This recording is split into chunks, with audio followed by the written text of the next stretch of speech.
सबसे पहले सब दोस्तों को अस्सलाम वालेकुम। दोस्तों, आज की ताज़ा तरीन रिपोर्ट से आप दोस्तों को आगाह करने वाले हैं, क्योंकि पाकिस्तानी फास्ट बॉलर मोहम्मद आमिर ने आज का ताज़ा तरीन इंटरव्यू जारी कर दिया है, जो कि कौन सी बातें हुई हैं इस वीडियो के अंदर आप दोस्तों को तमाम तफसील बताएंगे।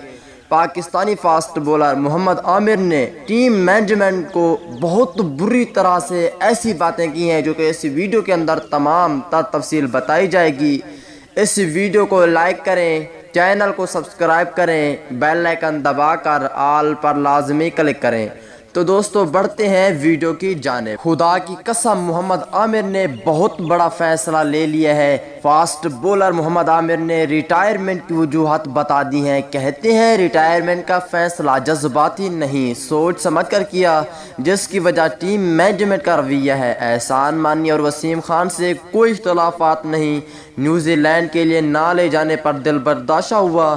टीम के लिए हर वक्त दस्तयाब हूँ। पाकिस्तान क्रिकेट बोर्ड में बासगिरी का इल्ज़ाम। फास्ट बॉलर मोहम्मद आमिर ने बॉक्स खोल दिया। आमिर ने बोर्ड पर तनकीद के बाउंसर बरसा दिए। कहते हैं चुप रहने का ट्रेंड ख़त्म करना होगा। जब हम इज्जत नहीं वहाँ रह नहीं सकता।